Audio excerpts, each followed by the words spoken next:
जी,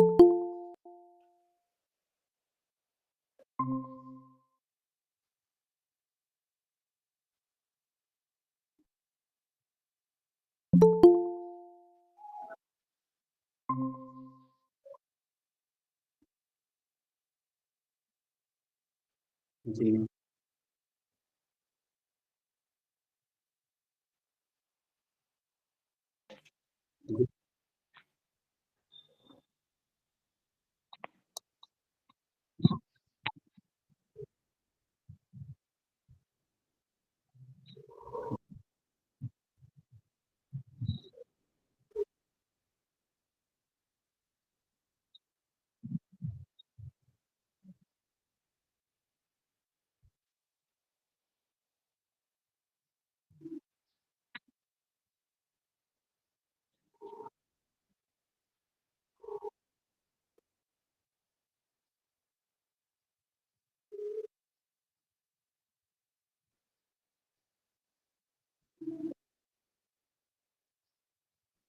जी,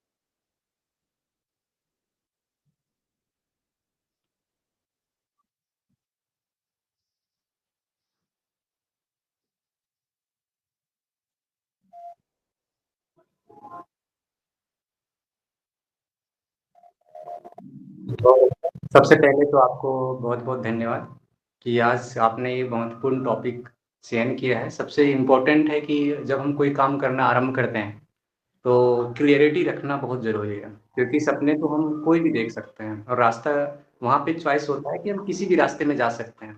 लेकिन यदि हम पहले से क्लियर हो जाएँ, कि इसमें क्या चैलेंजेज़ आने वाला है, हमारी एक्सपेक्टेशंस क्या हैं और वहाँ पे हमें क्या मिलने वाला है। तो जस्ट लाइक ऐसे ही नेट जेआरएफ के लिए होता है और जैसे कि पहले भी हम लोगों को पता है कि योग में जब हम मास्टर कर रहे थे, 2017 में मेरा फाइनल हुआ था। उस समय नेट तो नहीं था योग योग में, ऐसा कोई सब्जेक्ट नहीं आया था, लेकिन हाँ, उसी साल जनवरी 2017 में ही फर्स्ट टाइम नेट इंट्रोड्यूस हुआ था और एग्ज़ाम भी हुआ था। तो पहले तो नहीं था कि इसमें नेट देना है या फिर उसके बाद प्रोफ़ेसर बनना है, ऐसा कुछ प्लानिंग नहीं था। बट ये था कि योग में उस समय जो ज़्यादातर लोग आते थे, वो अ, उसका जो मेन फ़ोकस होता था, योग को लर्न करना होता था। जैसे कि मेरा इंडिविजुअली पूछा जाए तो मेरा ये उद्देश्य था कि मैं योग को जानूँ, समझूँ और जीवन में अप्लाई करूँ। फिर बाद में आगे बढ़ते हैं तो लगता है कि नहीं, रियल लाइफ़ में हमें फिर एक करियर ऑप्शन भी चुनना है, कैसे हमारा फाइनेंशियल सारी चीज़ें और पूरा जीवन की चीज़ें चलेगी, तो उसमें आगे बढ़ते हैं तो जब मास्टर जैसे कंप्लीट होने वाला था, लास्ट सेमेस्टर आई थिंक था, तो नेट का जब आया कि योग जो है वो यूजीसी नेट में शामिल हो गया है और इसके बाद आप नेट दे करके असिस्टेंट प्रोफेसर भी बन सकते हैं। तो फिर आया कि तो हम लोग तो पढ़ ही रहे हैं, तो क्यों ना एक बार ट्राई किया जाए और नेट का एग्ज़ाम देखते हैं क्या होता है। तो सबसे अच्छी बात है कि हम लोग जिस यूनिवर्सिटी से पढ़े हैं, देश संस्कृत विश्वविद्यालय, वहाँ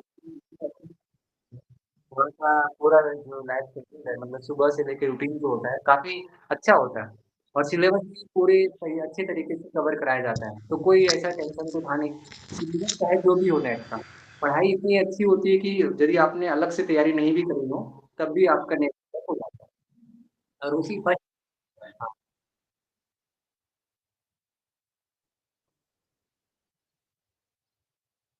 जी,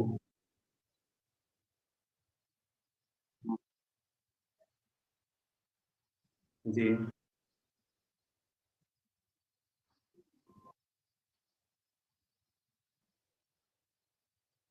जी,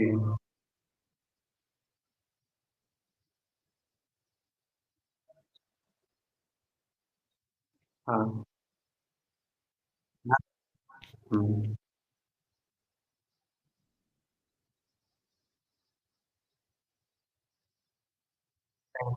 जी, हाँ, जेआरएफ था।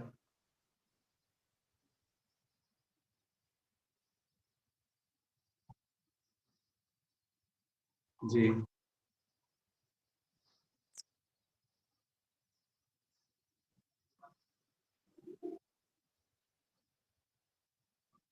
नहीं, बिल्कुल नहीं, आप अभी 2017 देखिए। ऐसा मत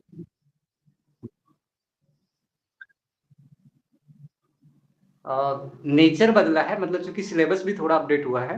जैसे उपनिषद को जोड़ा गया है, उसमें योग उपनिषद एक अलग से यूनिट बनाया गया है। तो वाट उपनिषद जोड़ा गया है। और यदि ओवरऑल देखा जाए तो कंटेंट, मतलब कि जो पैटर्न है ओजीसी का, वो लगभग सेम है। लेकिन चूंकि सिलेबस थोड़ा सा अपडेट हुआ है तो क्वेश्चन डेफिनेटली चेंज होगा थोड़ा सा। लेकिन अभी जो स्टूडेंट जो अटेम्प्ट करके देखेंगे जनवरी 2017 का पेपर, वो भी बहुत इजी नहीं लगेगा। उसमें भी जो लोग अच्छे से नहीं पढ़े होंगे, वो देखेंगे कि खुद स्कोर अच्छे से नहीं हो पाएगा।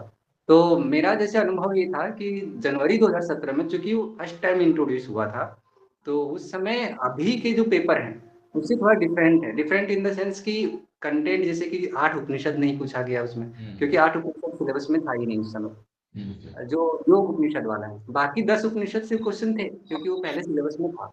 तो एक तो ये डिफरेंस मिलेगा। और थोड़ा बहुत जो जो मतलब अपडेट हुआ है वो डिफरेंसेस मिलेंगे, लेकिन क्वेश्चन का लेवल उस समय भी जो सेम पैटर्न होता है ओजीसी का, इजी, मीडियम और टफ, इस तरह से मिक्स था क्वेश्चन। तो ओके। इसीलिए उस तो समय भी सारे लोग क्वालिफाई नहीं कर तो पाए थे। अगर अगर मैं बोलूँ कि डॉक्टर विश्वजीत अब डॉक्टर नहीं सिर्फ विश्वजीत वर्मा है और 2017 वाले वर्जन में है, और वो आज पेपर देते हैं, तो क्या लगता है उनको कि उनको जीआरएफ मिलेगा या नेट मिलेगा या कुछ नहीं? क्योंकि पहली बार हमने एग्जाम दिया और उस समय एक्चुअली मैं इंटर्नशिप में था नेपाल में। और हम्म। एग्जाम हमारा जनवरी में, जनवरी टाइम पे इंटर्नशिप चल रहा था। तो मुझे खुद उम्मीद नहीं था कि शायद जीआरएफ हो पाएगा कि नहीं। और पहले ये था क्राइटेरिया कि पेपर वन में आपको 40% मार्क्स लाना पड़ेगा, तभी सेकंड पेपर चेक होगा। और ओके। उसमें 60 मार्क्स का 60 क्वेश्चन होते थे, तो 50 अटेम्प्ट। आप तो डॉक्टर विश्वजीत वर्मा इस बात को मानते हैं कि नेट जेआरएफ जो है वो इतना आसान नहीं है, टफ है, पहले भी था, आज भी है और आगे भी रहेगा। हाँ, हमें खुद लग रहा था कि जैसे पेपर वन में यदि थोड़ा सा भी कम नंबर आएगा तो मेरा पेपर टू और पेपर थ्री, इवन 3 पेपर था उस समय। एक तो हम्म। मैं मिस ही कर गया क्योंकि पेपर टू भी था और पेपर थ्री भी था। तो हम्म। पेपर टू में थोड़ा बहुत नॉर्मल क्वेश्चन लगेगा, हम्म। लेकिन पेपर थ्री में 100 क्वेश्चन तो योग का ऑलरेडी रहता था। ठीक है, तो मैंने तो जैसा आपको बोला हुआ है कि ये आपका जो इवेंट, आई मीन ये जो इंटरव्यू है, वो बिल्कुल भी ऐसे इंटरव्यू नहीं होगा, लगेगा जैसे कि आप टीवी इंटरव्यू दे रहे हैं। मैं आपको हो सकता है थोड़ी ग्राइंड भी करूं। मैं आपसे अब ये सवाल पूछना चाहता हूँ कि क्या आपको लगता है कि अभी जो इन दिनों में बाहर मार्केट में बोलना ठीक रहेगा, काफी लोग योग के विषय में नेट जेआरएफ की तैयारी कराते हैं, तो आपको क्या लगता है उनकी भूमिका लोगों के जीवन में नेट जेआरएफ क्लियर करने में कितना परसेंट है? 100 से 0% के बीच में बताइए। परसेंटेज एक्यूरेट मैं नहीं बता सकता, लेकिन रोल कुछ तो लोगों काफी के है। लोग करा रहे हैं, तो मैं ये पूछ रहा हूँ कि लोग जो स्टूडेंट्स हैं उनको कितना डिपेंडेंट रहना चाहिए उन पे? 100%, 80%, 50%? स्टूडेंट को जैसे पहले से भी हमेशा कोचिंग तो रहती है सब जगह। हम्म। लेकिन आपने ऑब्जर्व किया होगा कि जैसे दूसरे कोचिंग संस्थान है, जैसे कि कोई भी कॉम्पिटिटिव एग्जाम का है, जो स्टूडेंट जिनको क्वालिफाई करना होता है, वो हम्म। कोचिंग के बजाय पहले खुद पे ज्यादा फोकस करता है कि हम कितने अच्छे से पढ़ रहे हैं, हमारा सिलेबस कवर होना। हाँ, जब भी उन्हें लगता है कि मैं थोड़ा सा टाइम नहीं दे पा रहा हूँ, सीरियस नहीं हूँ, मोटिवेशन तो टीचर एक रहेगा तो हम। जनरलाइज लोगों के लिए मुझे बताइए, क्योंकि आप खुद भी डॉक्टर हैं, आप इसी विषय में हैं, और फ्रैंकली मतलब कहते हैं ना, दिल खोल के बताइए कि कितना परसेंट लोगों को उस पे डिपेंड रहना चाहिए और कितना परसेंट खुद पे डिपेंड रहना चाहिए और कितना परसेंट लक पे? आप क्योंकि परसेंटेज की बात कर रहे हैं, तो मैं ऑलमोस्ट कहूंगा कि 70% आप खुद पे ही डिपेंड रहिए। मतलब अपने आप को पहले स्ट्रांग बनाइए, हाँ। देन कोचिंग हेल्प कर सकता है। अब अदरवाइज आप यदि सही आप। अब आप सही बात कर रहे हैं ना, कि मतलब इंडिविजुअल डेवलपमेंट की जरूरत है बहुत यहाँ पे, और कोचिंग जिस लेवल से आपको हेल्प कर सकती है उसमें आप मतलब 30% होना चाहिए। मैं खुद हाँ, स्वयं भी मानता हूँ कि कोचिंग बहुत बड़ा रोल प्ले करता है, डायरेक्शन में, गाइड में कोच जरूरी होते हैं।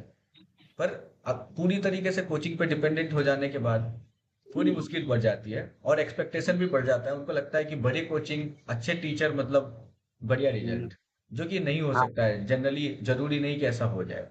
पर हाँ, अच्छा एक्चुअली स्टूडेंट, अच्छा टीचर, अच्छी कोचिंग और अच्छा एफर्ट डेफिनेटली अच्छा रिजल्ट लेके आएगा। सही है। वही मैं बता रहा था कि जैसे जो अच्छा मेरिटियस स्टूडेंट है वो चाहे किसी भी कोचिंग में चला जाए, हम्म। यदि उसका डेडिकेशन है हम्म। और यदि उसको इच्छा है कि हमें जेआरएफ क्वालिफाई करना है, पीवाईक्यू प्रीवियस ईयर क्वेश्चन यदि अटेम्प्ट किया है, सिलेबस देखा है और थोड़ा अच्छा है मतलब लर्निंग में, तो वो उस कोचिंग में भी वो क्वालिफाई करेगा। अदरवाइज जो कोचिंग में जैसे एक नॉर्मल स्टूडेंट है यदि मान लीजिए, और वो कोई अच्छा इंस्टीट्यूट में तो ज्वाइन तो कर ही गया, लेकिन वो ये मान के बैठ गया कि यहाँ से ज्यादा जेआरएफ निकलता है तो मेरा भी तो हो जाना है। तो क्योंकि उन्होंने अपना एफर्ट निकालना बंद कर दिया और उन्होंने बहुत अच्छे से प्रैक्टिस नहीं किया, तो हम्म। डेफिनेटली आई थिंक कि यदि लक मतलब लक से आ जाए तो ठीक है, अदरवाइज आएगा कि निराश रहेगा कि एक दो नंबर से या कुछ नंबर से मैं नहीं हो पाया। तो अब मैं तो थोड़ा वापस से इक्वेशन को रीडिफाइन करता हूँ। 70% आपका एफर्ट, 25% टीचर का एफर्ट और 5% लक। ये है आपका रिजल्ट, है ना? नाइस। कई बार इसमें एक नंबर का भी योगदान होता है, बहुत मिल लक की पाता वजह से मिल जाता है। सही बात है, है। बिल्कुल। तो आप जब प्रिपरेशन कर रहे होंगे, जैसे लेट्स से आपने तो पहला अटेम्प्ट दिया और आपका हो गया, तो मैं उसके आपसे बाद एग्जाम दिया था, इसी मिनट से थोड़ा ऐड कर देता हूँ, 2018 दिसंबर का शायद। तो ऑनलाइन मोड में सबसे पहला बार एग्जाम हुआ था, मतलब वो भी अटेम्प्ट दिया था क्योंकि मेरा पीएचडी एडमिशन उस समय नहीं हुआ था। मैं guest faculty central university of Uttarakhand hmm. मैं पढ़ा रहा था, तो इस वजह से एडमिशन नहीं लिया था। तो ये था कि कहीं एक्सपायर ना हो जाए पुराना जियारत, तो एक अटेम्प्ट दे देता हूँ, तो उसमें भी जियारत था। लेकिन मतलब आप देख सकते हैं कि इस बीच कई सारे एग्जाम हो चुके थे, योग का जो नया सिलेबस है वो पहले ही इंट्रोड्यूस हो चुका था, तो उसमें भी जेआरएफ था और परसेंटेज भी ऑलमोस्ट उससे अच्छा ही था पहले वाले से। अब मेरे पास तो में क्वेश्चन पूछने के लिए काफी है। क्योंकि आप ऑलरेडी एक अटेम्प्ट आप देख चुके हैं, दूसरा अटेम्प्ट आप दे रहे हैं।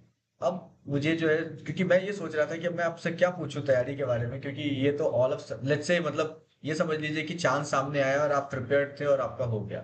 पर अब मेरा सवाल जो है बेसिकली वो ये, कि उस दरमियान लेट्स से 1.5 2 साल 1 साल के बाद बात करें, उस दरमियान आपकी जो प्रिपरेशन थी, आपकी जो तैयारियां थी, आपका जो अप्रोच था, एफर्ट था, उसके बारे में थोड़ा बताइए डिटेल में, वन आफ्टर अदर, ताकि लोगों को और एक्शनेबल बता दीजिए कि आप मतलब आप ऐसे बताइए कि आप ये कर लो, आप ऐसे करो, ताकि लोग जो है, जो देख रहे हैं या जो देखेंगे बाद में, उनके लिए एक प्रॉपर गाइडलाइन हो जाए वो। क्योंकि कई बार मैंने देखा है लोगों को, चाहत बड़ी होती है, कंफ्यूजन ज्यादा होता है, जितनी बड़ी चाहत उतना बड़ा कंफ्यूजन, और उस चक्कर में लोग बहुत फ्रस्ट्रेट होते हैं। और अक्सर जब एग्जाम्स का टाइम आता है, लेट्स से जब उनको देना होता है, एक्सपेक्टेशन हाई ना, तो बहुत एंजाइटी होने लग जाती है, बहुत स्ट्रेस में आ जाते हैं, और कई बार अच्छा परफॉर्मेंस करने वाले लोग भी नहीं कर पाते। ये नहीं बड़ा कर सवाल पाते। है, हाँ।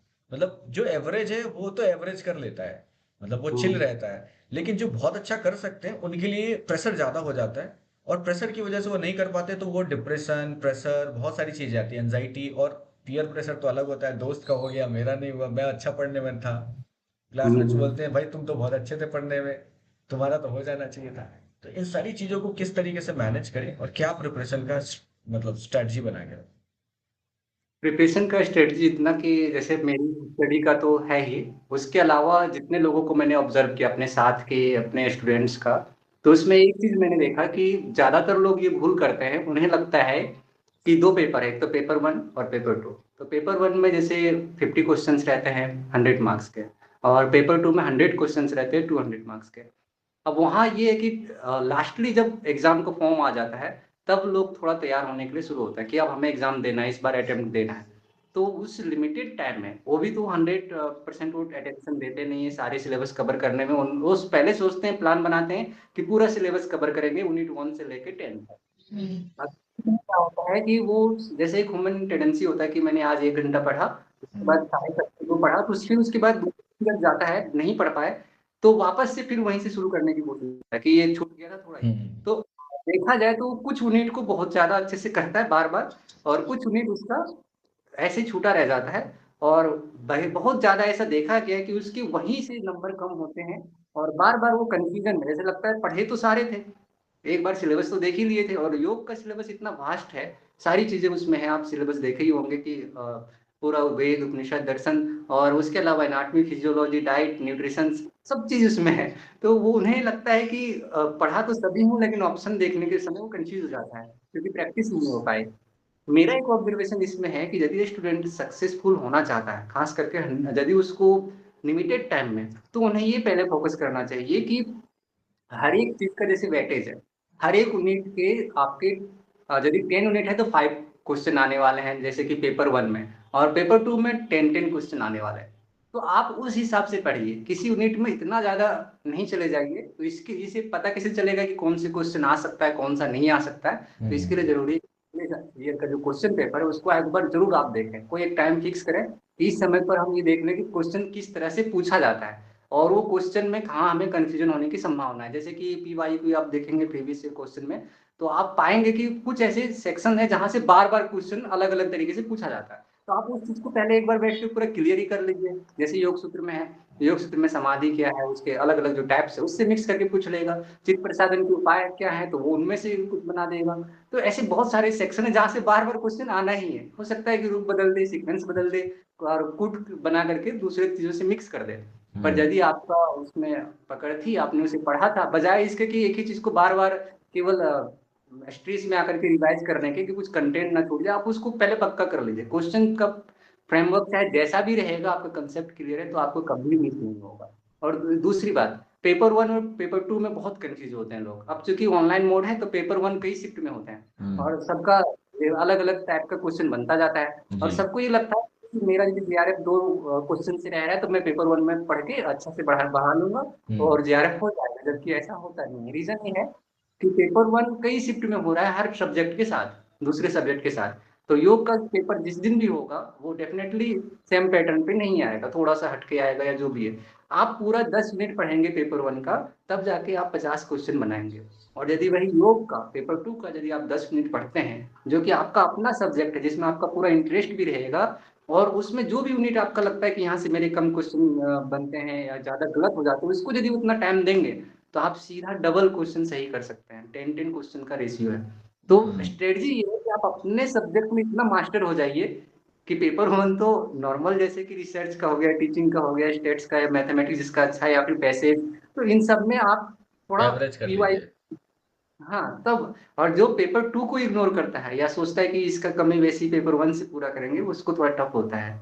और हम्म। इसीलिए मैं और एक और एग्जांपल देता हूँ, इसमें सबसे अच्छा मुझे लगता है, जो हमारे साथ के पीएचडी स्कॉलर्स थे, उन्होंने क्या किया, उनका भी ऐसे 1-2 नंबर से रुकता था हर बार जीआरएफ पे।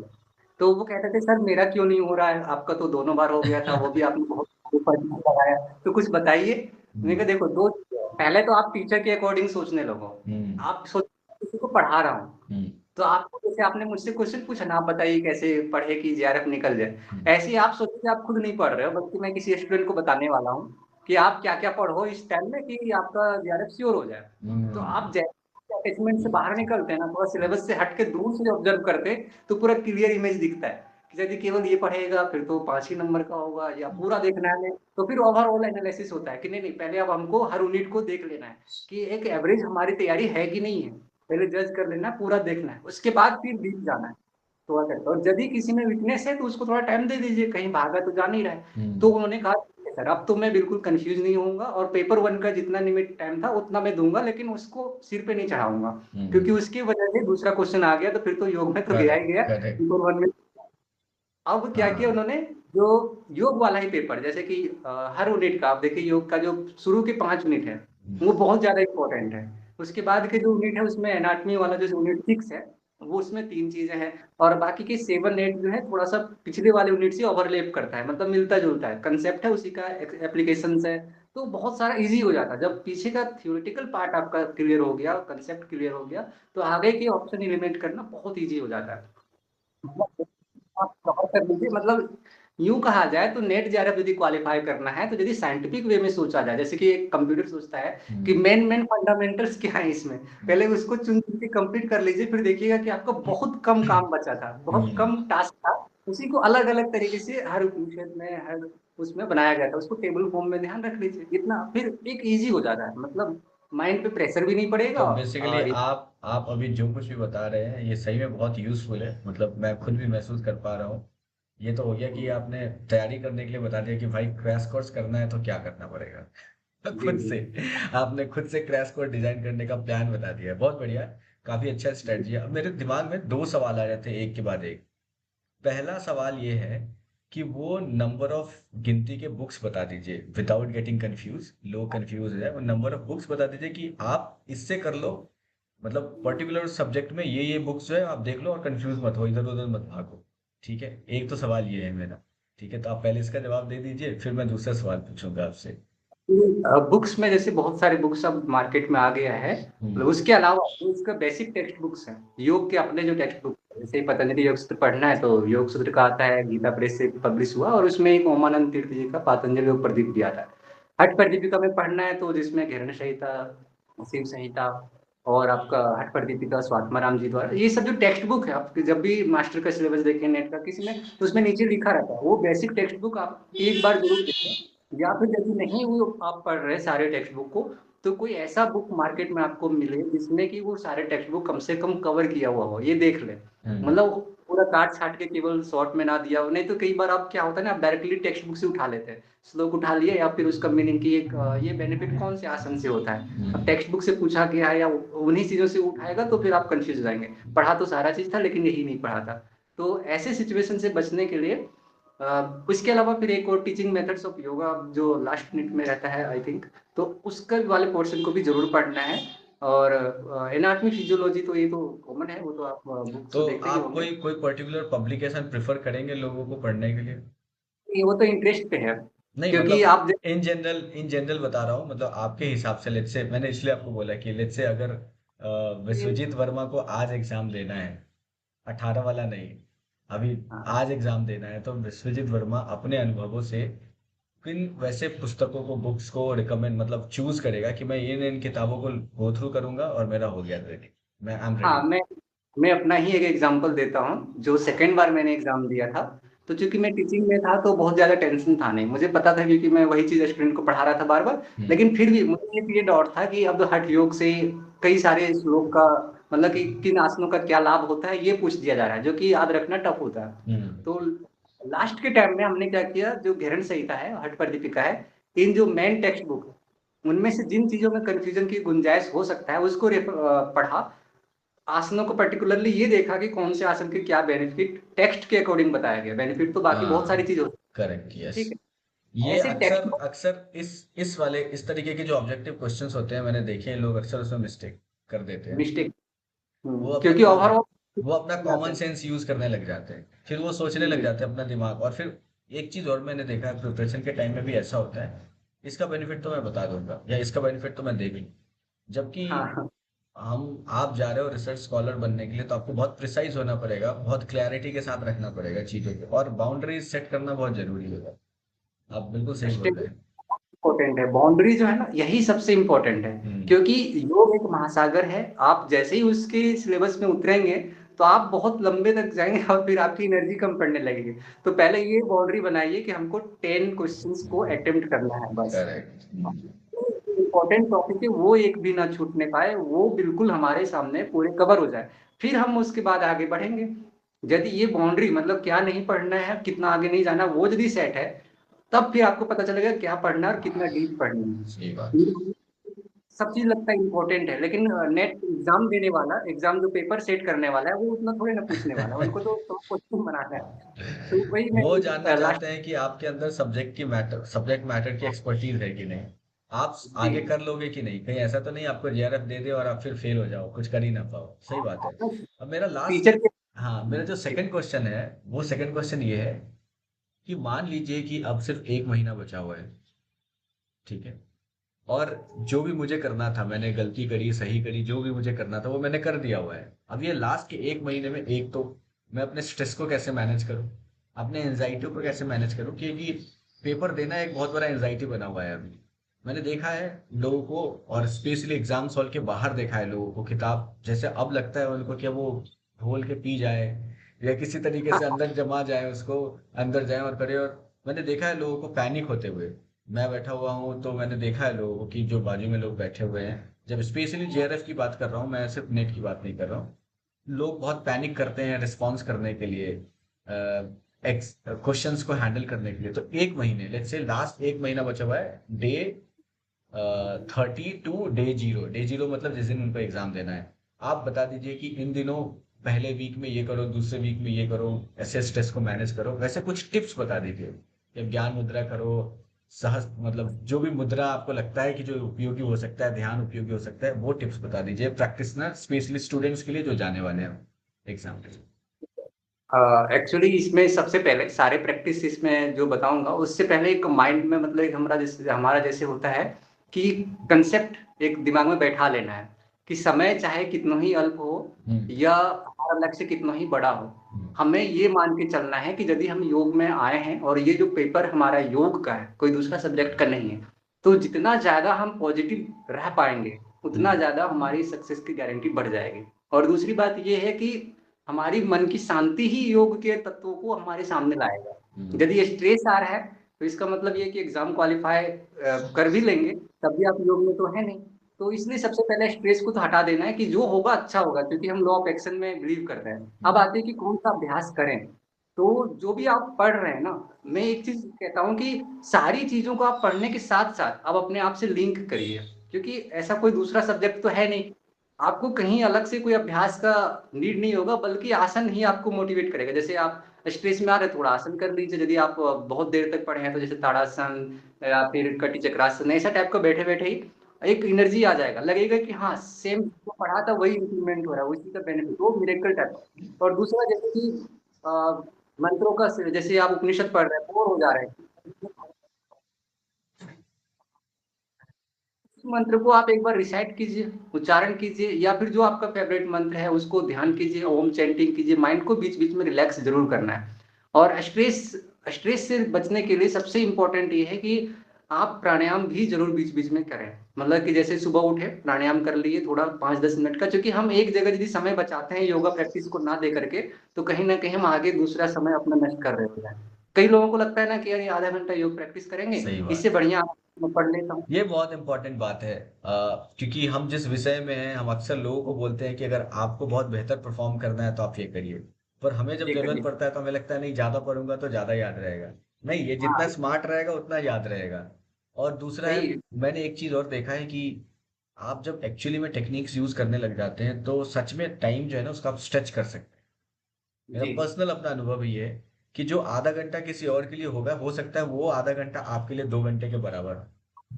सही है। आप ज्यादा से ज्यादा ग्रैब्स कर पाओगे।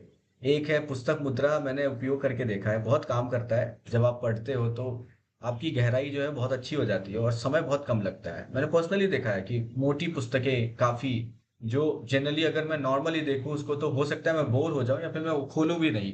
पर मैंने देखा है कि एक सही अलाइनमेंट में बैठ के प्रॉपर तरीके से अगर पढ़ना शुरू किया जाए तो बहुत कम समय में पूरा किया जा सकता है। और मैंने इसका अभ्यास करके मेरे पर्सनल लाइफ में काफी बेनिफिट्स हुआ है। मैं मतलब, और जो आप बता रहे हैं बेसिकली कि आप खुद योग में हो और योग के तत्वों का उपयोग नहीं कर पा रहे हो तो मुश्किल मुसीबत है फिर। हो सकता है आगे अब तो जरूर हमें उसका भी इस्तेमाल करना चाहिए, डेफिनेटली। तो अब मेरा एक सवाल है ये कि ये तो वही प्रिपरेशन की। अब हम लोग भी पॉजिटिव सोचते हैं, ये नहीं सोचते हैं कि जिसका नहीं हुआ उसके बारे में, ये सोचते हैं जिसका हो गया। अब जिसका जेआरएफ या नेट हो गया है, जो अब रेडी है कॉलेज में, तो क्योंकि कॉलेज चुनना भी इम्पोर्टेंट है, गाइड चुनना भी बहुत इम्पोर्टेंट है। मतलब ये तो पड़ाव है, मतलब एंट्री लेवल है। अब आगे क्या करना चाहिए और कैसे उसको मैनेज करना चाहिए? क्योंकि मैंने देखा है रिसर्च स्कॉलर होना एक, मतलब जेआरएफ लेना एक बात है, रिसर्च स्कॉलर होना एक बात है। उसमें जर्नी बहुत टफ होती है, जो मेरा पर्सनल अपना देखना अनुभव है। एंड उसके और सवाल मैं आपके उसके बाद पूछूंगा, पहले आप आपकी जर्नी बताइए कि जब आप एंटर कर गए जेआरएफ लेने के बाद में, कॉलेज आपने चुन लिया, पेपर। का जो जर्नी होता है पीएचडी का, वो कई तरह के उतार चढ़ाव और बहुत सारे एक्सपीरियंस को लेकर के आता है। इसमें आप देखेंगे कि केवल जेआरएफ तो इसका कुछ होता नहीं है। शुरुआत में भले ही लगे कि ठीक है इससे जेआरएफ भी मिलेगा, हम पीएचडी भी कर रहे हैं, लेकिन उसमें आप जैसे जो टॉपिक लिए हैं, सबसे पहली बात तो आपका टॉपिक एक इम्पोर्टेंट रोल प्ले करता है। जब भी आपको टॉपिक थोड़ा क्लिनिकल टाइप का एक्सपेरिमेंटल है, या तो उससे थोड़ा स्ट्रेस रहता है कि डेटा कहाँ से लेना है, कितने लोगों को प्रैक्टिस करवाना है, फिर उसको कोऑर्डिनेट करना, मतलब एक टीम, मतलब टफ लगता है शुरू में। तो जैसे अब 3 महीना प्रैक्टिस करवानी है तो इतनी आसानी से तो सब लोग करेंगे नहीं। फिर आप जब पेपर बनाएंगे, पेपर को सही किए हैं, प्लेगरिज्म चेक किए हैं, सारी चीजें, फिर वो अच्छे पे जर्नल्स में पब्लिश करवाने, बहुत सारी चीजें होती है। और साथ में जिस डिपार्टमेंट में योग, एक ऐसा डिपार्टमेंट होता है हर यूनिवर्सिटी में, मैंने ऐसा देखा है कि वो अलग अलग चीजों में एंगेज रखना चाहता है। मतलब हम्म। अदर स्कॉलर जैसे कि हिंदी हो गया, हिस्ट्री हो गया, इसमें क्या है कि जेआरएफ स्कॉलर है तो ठीक है, अपना पीएचडी करो और आराम से रहो, उसको ज्यादा टेंशन नहीं है। लेकिन यदि योग का पीएचडी स्कॉलर है तो ज्यादातर यूनिवर्सिटी में होता है कि उनको क्लासेस भी लेनी है, प्रैक्टिकल क्लास भी लेना है, क्योंकि फैकल्टी ज्यादातर बहुत जगह कम होते हैं, या अभी फिर अभी उनको के अभी कैसा है, अभी मतलब फैकल्टी का रेशियो कैसा है, अभी भी बहुत ज्यादा फैकल्टी की जरूरत है? अरब स्कॉलर को थोड़ा इसमें बहुत राहत है, मतलब स्कॉलर को ज्यादा इन्वॉल्व नहीं करते। लेकिन पहले के समय में जब हम लोग पीएचडी किए थे तो उनको क्लासेस भी तो लेनी अब होती थी, अब प्रैक्टिस। अब हमारे पास में रिसर्च स्कॉलर को छोड़, अब हमारे पास में प्रोफेसर हैं एनफ कॉलेजेस में, मतलब अब पहले, नहीं, अभी भी जरूरी है? एनफ नहीं है, एनफ तो कहाँ। यानी हम लोगों को अब बहुत मोटिवेट करना पड़ेगा मास्टर्स वालों को कि आप जाइए जेआरएफ निकालिए और ज्यादा से ज्यादा हाँ, यूनिवर्सिटीज को ज्वाइन करिए। अच्छा, क्योंकि अभी बीच में हम लोग एक एक ब्रेक लेंगे, और मैं ब्रेक में ये बताना चाहूंगा, मतलब ये वैसा ब्रेक नहीं है कि कोई ऐड आ रहा है यहाँ पे। ये ब्रेक आपके लिए है, जो भी सुन रहे हैं या जो बाद में सुनेंगे, इस वीडियो को देखेंगे। प्रिपरेशन के लिए आप एआई टूल यूज कर सकते हैं जिसका नाम है नोटबुक एलएम, जहाँ पे आप आपके बुक को वहाँ पे ऐड कर सकते हैं, और उसके डिटेल में अगर आपको जानना हो तो आप इसी चैनल में एक नोटबुक के ऊपर में एग्जाम्पल डेमो वाला है वीडियो, आप देख सकते हैं कि किस तरीके से आपके पीडीएफ बुक्स को वहाँ पे डाल सकते हैं, और आप एग्जैक्ट क्वेश्चंस, आपके जो क्वेश्चन पेपर आपको सॉल्व करना है वो एग्जैक्ट उसको पूछ सकते हैं, तो वो ये भी एनालाइज करके दे देगा कि कितना परसेंट आपको कहाँ पे। तो बेसिकली प्रिपरेशन में आप एआई इस्तेमाल कर सकते हैं, टूल सीखने के लिए आप दूसरे वीडियो को देख लें, और अगर आपको फिर भी नहीं समझ में आया तो कमेंट में जरूर लिखिए। जरूरत पड़ेगा तो हम लोग, यानी विश्वजीत वर्मा, डॉक्टर विश्वजीत वर्मा और Shubham Kumar, as a resource person, हम दोनों बैठ के इसके ऊपर में पर्टिकुलर एक वीडियो बना देंगे कि कैसे आप एआई नोटबुक एलएम का इस्तेमाल कर सकते हैं, और कौन कौन से रिसोर्स आपको बुक चाहिए, वो पीडीएफ भी हम लोग अरेंज करने की कोशिश करेंगे। पर इसके लिए आपको कमेंट में लिखना पड़ेगा, और वो जब तक कमेंट एटलीस्ट 500 प्लस नहीं रहेगा तो हम लोगों को लगेगा शायद वो यूजलेस है, तो हम अपना टाइम वहाँ पे वेस्ट नहीं करेंगे। ठीक है, हम लोग आगे चलते हैं, हमारा ऐड खत्म हो गया है। आप सबको वापस से स्वागत है हमारे इंटरव्यू वाले सेशन में। अब हम समझते हैं कि लाइफ जर्नी जो होती है, क्योंकि अभी जैसे विश्वजीत, डॉक्टर विश्वजीत बता रहे हैं यहाँ पे, आपको टॉपिक चुनना इंपॉर्टेंट है आपके लिए, और टॉपिक चुनने का जी जो प्रोसेस है वो आपको क्लियर होना चाहिए। कई बार होता है टॉपिक चुनते हैं रिजेक्ट होता है, चुनते हैं रिजेक्ट होता है। मेरा एक फ्रेंड है आईआईटी बॉम्बे में, उसका पूरा 1 साल लग गया टॉपिक फाइनल करने में, जी। और मैंने देखा है उसको रात रात भर जग के, दिन दिन भर, मतलब क्या क्या रेफरेंस उसने यूज नहीं किया, पर फाइनल नहीं हो रहा था, सिलेक्ट ही नहीं हो रहा था। वो बार बार बोल रहे थे नहीं, रिवाइज करो, रिवाइज करो, रिवाइज करो। तो सोचिए आप कि आपका टॉपिक सेलेक्ट हो गया लेट से 1-2 महीने में, तो आपके पास में जो 8-9-10 महीने आपके हाथ में होगा वो आपके रिसर्च में इन्वेस्ट होगा। यही कुछ चीजें हैं जो नाउ हम लोग कोशिश करेंगे डॉक्टर विश्वजीत वर्मा जी के साथ में जानने का, कि कहाँ आप आपके टाइम को ऑप्टिमाइज कर सकते हो, आपके एफर्ट को ऑप्टिमाइज कर सकते हो। और दूसरा जो आपने बताया डेटा के बारे में, ये एक बड़ा विषय है, इसके वजह से ही रिसर्च की क्वालिटी बदल जाती है, तो इस पे भी हम लोग प्रकाश डालेंगे। हो सकता है ये वीडियो में हम पूरा ना कर पाए, किसी और वीडियो पे बात करें, पर अभी जनरलाइज जरूर बात कर लेंगे इसको। प्लीज आप कंटिन्यू करिए, बहुत अच्छा बता रहे हैं। हाँ, तो इसमें हम बात कर रहे थे कि जब पीएचडी का जो पहला मेन जो स्टार्टिंग होती है वो टॉपिक, जैसे concept हो गया वो तो नॉर्मल हो गया, उसके बाद अब जब टॉपिक फाइनल करने की बात आती है तो वहाँ ऐसा एक मतलब कि बहुत तरह के टॉपिक आपके दिमाग में आएगा, गाइड भी कुछ बोलेंगे, जो फ्रेंड्स है वो अलग अलग टॉपिक सजेस्ट करेंगे, या आपने बहुत सारे सोचे हैं। फिर वहां पर एक क्लियर टॉपिक पर पहुंचना थोड़ा टफ होता है, क्योंकि हमें लगता है इस टॉपिक को ले रहे हैं तो वो छूट जा रहा है, मतलब एक, क्योंकि हमेशा के लिए वो फिक्स हो जाएगा आपका टॉपिक। सही बात है। और बहुत सारे जो एक्सपर्ट होंगे उसमें भी कमी निकालेंगे, वो कहेंगे इसके जगह पे आप इसको, आपको ये करना चाहिए था, आपका हम्म। इसमें कम आएगा, आप इसको कैसे हैंडल करोगे। तो ये काफी, और उसके साथ में लिटरेचर रिव्यू भी पूरी होनी चाहिए। हम्म। ऐसा नहीं कि आपको टॉपिक दिया हुआ है सही बात वो ऐसे पास हो जाए, तो बहुत सारी मॉडिफिकेशन बहुत सारी चीजों के साथ वो होता है, इसलिए एक मतलब बड़ा प्रॉब्लम रहता है। इसलिए कहते हैं कि जब आरडीसी हो गया, मेरा टॉपिक डिसाइड हो गया, तो मतलब समझिए कि एक अच्छा हमारा स्टेप पूरा हो गया। इसमें बहुत सारा, अभी जैसे आप एआई की बात कर रहे थे तो काफी हेल्प हो सकता है। उस समय तो इतना एआई था ही नहीं, मतलब आई थिंक था ही नहीं उतना है। कोई। नहीं था बिल्कुल। तो इसमें अब एआई क्या बता सकता है कि आपका जो अलग अलग, जैसे हम लोग सोचते हैं ना बैठ करके पेन पेपर लेते हैं, क्या हाँ। चाहिए वेरिएबल लेते हैं, इंडिपेंडेंट वेरिएबल ये रहेगा, डिपेंडेंट ये रहेगा, इसका इम्पैक्ट कहाँ कहाँ पड़ेगा, तो बहुत टाइम लगता है। यस। और उस टाइम वजह से फिर ऊपर से प्रेशर भी होता है कि टॉपिक फाइनल करो, पीपीटी बनाओ, प्रेजेंटेशन दो, हम्म। आरडीसी होनी है। तो इसमें क्या होता है, जल्दी जल्दी में कई बार अपना टॉपिक को और अच्छा बना सकते थे, और अच्छा कर सकते थे, लेकिन जहाँ था अप्रूव हो गया बस। तो अभी ये एआई के समय में मैं देख रहा हूँ, और शायद स्टूडेंट और स्कॉलर इतने यूज भी कर रहे हैं कि वो उस टाइम को बचा रहे हैं पूरा, मतलब जो टाइम, उनको यस। आइडिया। एआई हाँ वो। टाइम बहुत बचाता है, लेकिन मैंने ये भी देखा है कि अगर सब्जेक्ट मैटर एक्सपर्टीज ना हो, अंडरस्टैंडिंग ना हो सब्जेक्ट के बारे में, तो एआई आपको भटका भी सकता है। भटका भी सकता है ये, जैसे, इससे हाँ, बच। इससे बचना पड़ता है। आप एग्जैक्टली आपको दो तीन चीजें हैं जो एआई के लिए बहुत इंपॉर्टेंट हो जाती है। एक तो हो जाती है कि सब्जेक्ट की अंडरस्टैंडिंग आपको होनी चाहिए, तब आपको समझ में आएगा कि आप क्या निकालना चाहते हो उससे। जी दूसरा, आपको बाउंड्री सेट करनी पड़ती है। वही जो आपने जी पहले बोला, बाउंड्री सेट नहीं करेंगे, अथाह सागर है, जाएंगे कहीं डूब गए, और फिर वापस पता चला पेट्रोलियम बन के कहीं यूज हो रहे हैं किसी के गाड़ी में। बट यहाँ पे भी वैसे ही है, बाउंड्री एआई को भी बताना पड़ता है कि ये मेरा लिमिटेशन है। और इसीलिए मैंने एग्जांपल में बोला नोटबुक एलएम, क्योंकि वो एजुकेशन पर्पस के लिए ही डेवलप किया गया, बनाया गया है। वहाँ पे बाउंड्री जी। सेट हो जाती है। बुक, आपने जो बुक वहाँ पे डाल दिया है उसी के रेफरेंस में चीजें होंगी, सिंथेटिक इन्फॉर्मेशन भी आपको मिलेगा, बट विद द रेफरेंस, वो बुक के बेसिस पर। अच्छी बात यह है कि अगर आपका दिमाग काम नहीं करता है, अगर आप ज़्यादा अच्छे से सोच नहीं पाते हो, तो आप इम्प्रोवाइज भी नहीं कर पाओगे, उसको बेहतर नहीं बना सकते। रीज़न ये है, या तो आपको कॉन्टेक्स्ट सेट करना इंपॉर्टेंट हो जाता है, और आपको खुद भी पढ़ना पड़ेगा। बेसिक फंडामेंटल आपको आना चाहिए। उसके आगे डेफिनेटली आप एआई का इस्तेमाल कर सकते हो।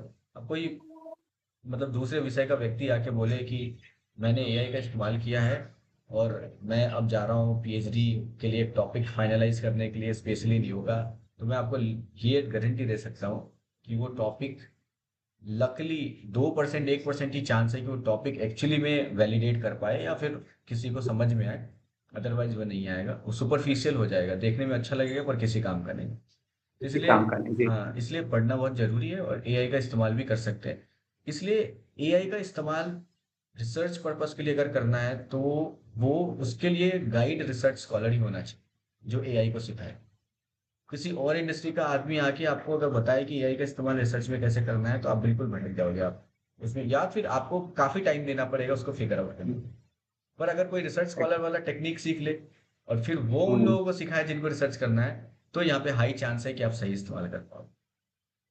और यही रीजन है कि जो यूजीसी नेट एग्जाम होता है, उसमें पेपर वन में रिसर्च मेथोडोलॉजी का टेस्ट होता है। हम्म। क्योंकि आप ही रिसर्च का फंडामेंटल नहीं जानते हैं, तो आप आगे पीएचडी में आपको काफी प्रॉब्लम आने वाली है। हम्म। तो बेसिकली एआई यहाँ पर जो रिसर्च स्कॉलर में जो यूज करेगा, वहाँ उनसे एक्सपेक्ट की जाती है कि आप कम से कम रिसर्च के सारे जो कंपोनेंट्स हैं, उसके स्टेप्स हैं, उसके बाउंड्री को समझें, और एआई को उसी तरह के प्रॉम्प्ट दें। हाँ। और जो रिजल्ट दे भी रहा है, तो उसको भी चेक करें, कि मतलब आप खुद भी एक अपने लेवल पे चेक कर लें कि यहाँ पे क्या क्या चीजें हमारे अकॉर्डिंग नहीं है, फिर से उसको इम्प्रूव करके उसको एग्जैक्टली, मैसेज। हाँ, क्योंकि कई बार अगर आप उसको स्पेसिफाई नहीं करेंगे तो एजम्पशंस लेता है, और एजम्पशंस हमेशा रियल वर्ल्ड से उठा लेता है। तो कई बार, जैसे आपको बताऊं कि अगर एक रिसर्च, मान लीजिए एक एग्जाम्पल के तरीके से देखते हैं, छोटा एग्जाम्पल लेते हैं। एक रिसर्च के ऊपर काम करना है, और एक केस है, लेट्स से क्लिनिकल है, ओबिसिटी की बात कर लेते हैं, क्योंकि, और ओबिसिटी में फिर विद डिस्क्लेमर, ओबिसिटी बहुत बड़ा इंडस्ट्री है। अगर फिर भी अभी भी कोई प्रिपरेशन कर रहा है और उसको लग रहा है कि नहीं ये तो बहुत टफ है, तो मैं आपको बताऊं कि बहुत सारा काम किया जा सकता है अगर आप भी एफर्ट लगाएंगे तो। ओबिसिटी, ये सब कुछ रियलिस्टिक रिसर्च कर सकते हैं अब। तो उसके लिए काफ़ी डेटा तो नहीं है अवेलेबल, पर काफ़ी सिंथेटिक डेटा अवेलेबल है। कुछ कंपनियां हैं जो सिंथेटिक डेटा बनाती हैं, तो हम लोग भी अपने कंपनी के थ्रू उनके साथ बात करते हैं, हमारे पास भी काफ़ी डेटा है, तो हम लोग भी सिंथेटिक डेटा यूज़ करते हैं। तो ये जो डेटा मॉडल्स बनाने की बात आती है, या पर्टिकुलर इस पे वेट लॉस के ऊपर काम करने की बात आती है, तो उसके लिए अंडरस्टैंडिंग बहुत ज़रूरी है। मतलब वो इंसान पर्टिकुलर जानता हो सैंपल्स को, एटलीस्ट वो 40 से 50 तो ऐसे लोगों को देखे ग्राउंड रियलिटी पे। डेटा की कमी जरूर है हमारे इंडस्ट्री में, स्पेशली वेलनेस के इंडस्ट्री में। पूरी दुनिया में सबसे कम डेटा अगर अवेलेबल है तो वेलनेस में अवेलेबल। मेडिकल हो, एरो, मतलब किसी भी इंडस्ट्री है, चाहे आप एग्रीकल्चर ले लीजिए, बहुत है डेटा, पर वेलनेस में ऑलमोस्ट नहीं है डेटा। तो इस अब टाइम ऐसा आ गया है कि जो नए रिसर्च स्कॉलर्स आए हैं, उनको इस तरफ भी देखना चाहिए कि आप, एक तो है कि ओरिजिनल डेटा मतलब पे काम करने की कोशिश करिए, और मुझे भी पता है लिमिटेशन, जब रिसर्च करने के लिए टाइम लिमिट होता है तो आपको काफ़ी जल्दी डेटा लेना पड़ता है, पर वैलिडेशन इंपॉर्टेंट है। आपका रिसर्च जो है वो आने वाले जनरेशन के लिए फाउंडेशन बनेगा। ये रिस्पॉन्सिबिलिटी लेते हुए भी हम लोगों को रिसर्च करना करना चाहिए। आप आपका पूरा का पूरा जो जर्नी रहा डॉक्टर विश्वजीत, जिसमें शुरुआत के समय जब आपने टॉपिक को फाइनल किया से लेकर जब आपने रिसर्च पब्लिकेशंस में आपने भेजे, फिर आपके टॉपिक्स के ऊपर में जो आपने उसके यू नो थीसिस आपने लोगों उनको दिए, फिर आपने उसको प्रूव किया, इस पूरी जर्नी में सबसे टफ वाला हिस्सा कौन सा था? इसमें ऐसा ऐसा यदि देखा जाए, क्योंकि ये तो मिक्स है, बट फिर भी हम टफ यदि कह सकें, तो सबसे पहले तो यही लगता है कि जब प्री प्रेजेंटेशन होता है, प्री पीएचडी वाइवा, तो उसमें एक माइंड में प्रेशर रहता है कि पहली बार हम एक्सटर्नल के सामने प्रेजेंट करने वाले हैं, या मतलब जो सारे अदर डिपार्टमेंट के प्रोफेसर होंगे, रिसर्च स्कॉलर्स होंगे, तो एक मतलब प्रेशर होता है कि पता नहीं उनको अच्छा लगेगा या नहीं लगेगा, इतनी बड़ी थीसिस में कहाँ कहाँ कमियां निकाल देंगे, फिर पूरा उसे करेक्ट न करना पड़ जाए। और उस समय तक ये होता है कि वो टफ इसलिए मैं बता रहा हूँ क्योंकि वो काफी सारे संघर्ष से आगे बढ़ के आया होता है। तो उसको ये लगता है कि इतने छोटे छोटे कामों में तो इतनी सारी चीजें प्रॉब्लम आती है, यहाँ यदि और ज्यादा कुछ करेक्शंस आया तो वो टाइम चला जाएगा, मतलब वो टाइम को भी लेके थोड़ा कॉन्शियस रहता है। तो इसलिए वहां पर उनको एक बड़ा लगता है कि ये बस प्री सबमिशन हो जाए अच्छे से, और कम से कम करेक्शन आए, ताकि फाइनल सबमिशन बहुत अच्छे से और टाइमली हो जाए। तो और इसके अलावा जो कई बार होता है, पेपर पब्लिकेशन तो है ही बीच में जो पड़ा था, लेकिन प्री सबमिशन के समय में प्लेगरिज्म वगैरह चेक करना होता है हम लोगों को। हम्म। तो प्लेगरिज्म फाइनल सबमिशन में वैसे उसका रिपोर्ट लगता है। तो प्लेगरिज्म में ये तो प्री में भी लगता है, प्लेगरिज्म में ये लगता है कई बार रहता है, जिसका डिस्क्रिप्टिव स्टडी है तो उसके चांस भी रहते हैं कि वो ज्यादा प्लेगरिज्म आया हो, जबकि यूनिवर्सिटी ऐसा कहते हैं कि 5% या उससे नीचे प्लेगरिज्म हो, कई बार 10% तक का कहते हैं, लेकिन ऑफिशियली ये देखा जाता है कि ज्यादातर लोग कोशिश करते हैं 1-2% तक ही रहे तो ठीक है, मतलब नहीं हो पा रहा है कम तो जो भी रहे मतलब क्राइटेरिया के हिसाब से।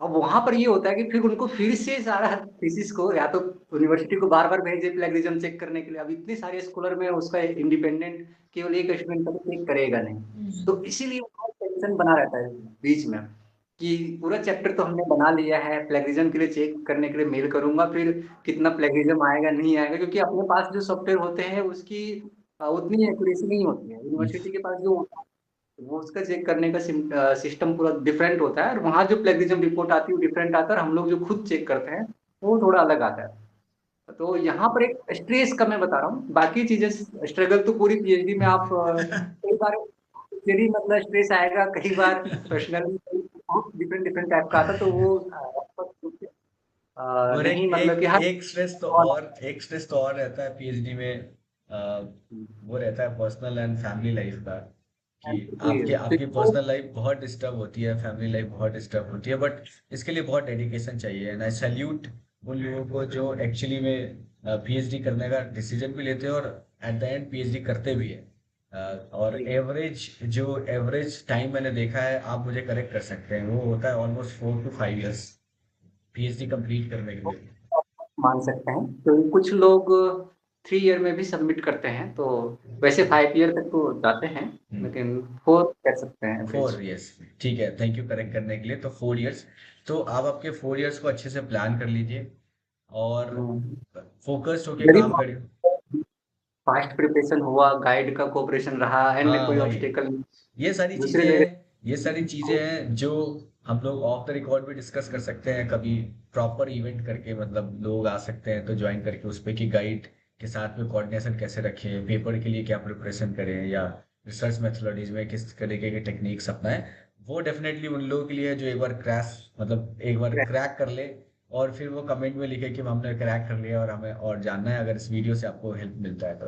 अब हम लोग डोर ओपन कर देंगे Q&A के लिए, हमारे पास में अभी ऑलरेडी लाइव जुड़े हुए हैं लोग, वो क्वेश्चन पूछ सकते हैं यहाँ से, तो आप अनम्यूट करके खुद को क्वेश्चन पूछ सकते हैं, या आप चाहे तो चैट में भी लिख सकते हैं, आपके लिए डोर बिल्कुल, आपके लिए फ्लोर ओपन है। अब आपके question directly doctor Vishwajeet Verma के पास जाएगा और हमारे पास आएगा, तो मैं आपकी तरफ से क्वेश्चन भी पूछ सकता हूँ या आप डायरेक्टली पूछ सकते हैं। चलिए, किसी को कोई क्वेश्चन पूछना है?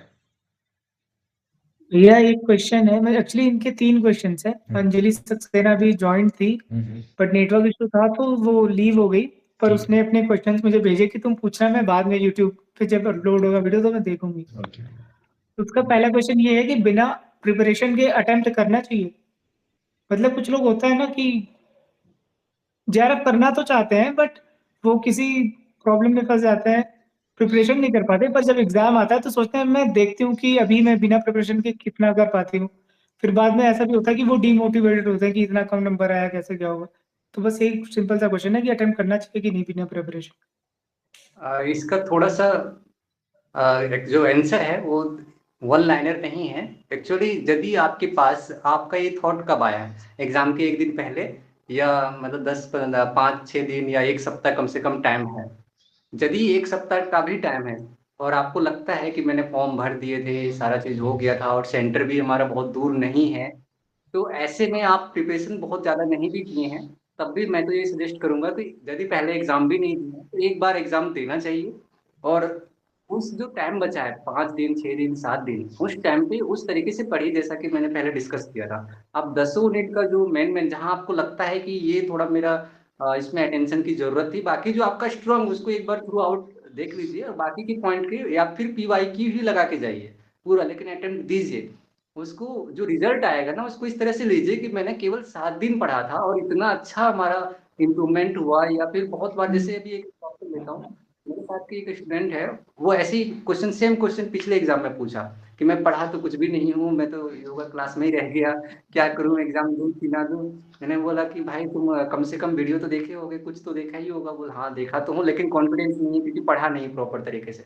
मैंने कहा हम्म। अटेम्प्ट दे, 2-3 बार तो दे ही चुके हैं, फिर से दो अटेम्प्ट, और इस बार ये पूछ के दो कि अभी जो तुम्हारा 2-3 दिन बचा है, 4 दिन, पता नहीं 4 या 5 दिन बचा था, इसमें थोड़ा सा सीरियस होकर के देखो, सिलेबस को देखो, पीवाईक्यू देखो और मैच करो कि क्या क्या तुम्हारा कमी हो रही।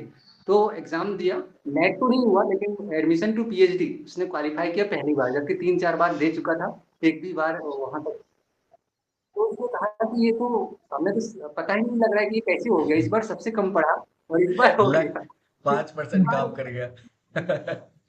सही बात है। क्या है ना, हम्म। ज्यादा ही फर्क लगा है क्योंकि उसके माइंड में ये थॉट था कि मैंने बिल्कुल नहीं पढ़ा है, हम्म। बस 5 ही दिन है, तो इसलिए इसको ज्यादा लगा लेकिन उसे पता नहीं चला।